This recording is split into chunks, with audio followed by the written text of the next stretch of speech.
Please allow me to introduce to you the aromatic cousin of the old-fashioned, the Sazerac.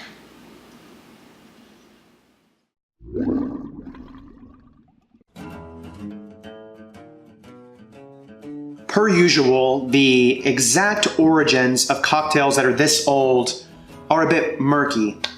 We do know there are a few people, places, and ingredients that can thread together what probably is the most likely story. I believe often it's a mixture of circumstances, time, and evolution that make these classic drinks like the martini, the old-fashioned, the Sazerac. But we begin with Antoine Amédée Peychaud. This was a Haitian refugee who fled his island country during an upheaval between the French colonists and the native islanders. So he got the hell out of there, settled in New Orleans, and opened an apothecary. It is there that he began dispensing his Peychaud bitters, often being mixed with brandy, which was thought to cure various ailments. As this was going on, just down the road, you have Sewell Taylor's Merchant Exchange Coffee House, which was a coffee bar place. So in 1850, Sewell decided to get out of the business and get into liquor imports. So he sold it to Aaron Bird, who changed the name to Sazerac Coffee House. So the key import that Mr. Taylor was bringing in, relative to this story, was a cognac called Sazerac de Forge et Fise. So you've got this cognac, you've got these bitters, bit of sugar comes in, and they begin making the origins of the Sazerac cocktail. Things continue for a while, just like this, business as usual. Years go by, the business changes hands. Thomas H. Handy acquires Sazerac Coffee House. This is around 1870. Concurrent to this, though, Philorexia, I'm not sure the exact pronunciation. It was a sweeping rot of vineyards across Europe. So brandy, of course, is distilled grapes. Getting this cognac they were using for the Sazerac became incredibly expensive and difficult.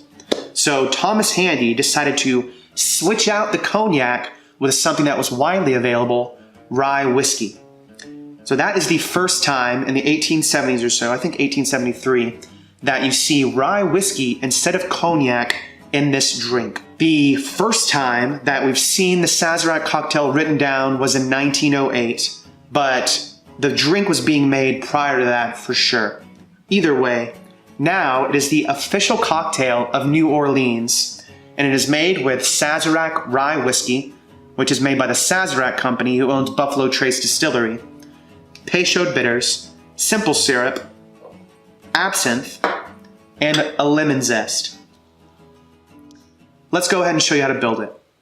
As always, when we have a cocktail that's served straight up, which means no ice, you've got to chill your glassware.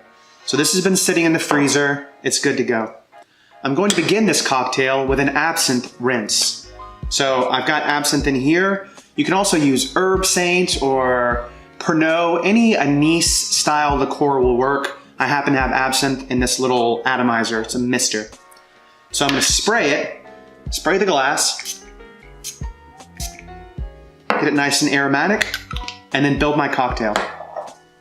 So take your mixing vessel, your jigger. We're gonna start off with the least expensive ingredients, which is simple syrup in this case. And we're going to use a fat 1/4 ounce of simple syrup. Next is our bitters. 3 dashes of Peychaud bitters. And then 2 ounces of your rye. It doesn't have to be Sazerac rye, but it's just a classic way to do it.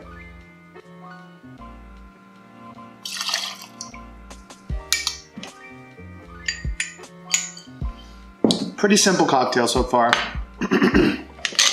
Get your ice, Add it to your mixing vessel.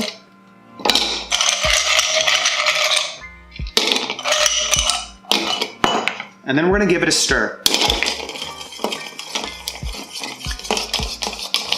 As I mentioned in the intro, this is very similar to an old-fashioned in its makeup.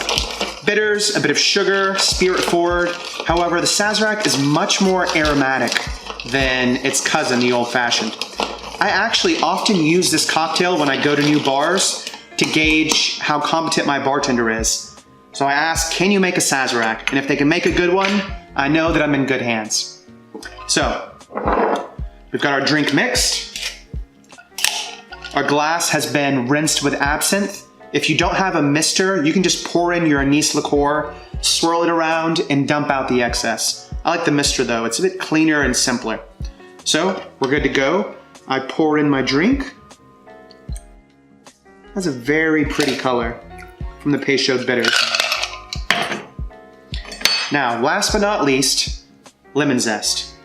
So I cut a swath of lemon. And I'm gonna express it over the drink. So squeeze it, give it a little twist, get all the juices, wipe the rim, and put it in the drink.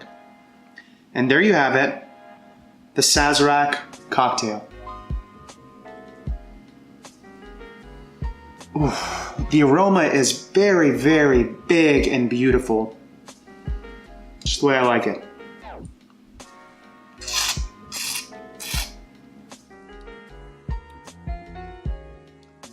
Clean, bright, spirit forward, perfectly balanced.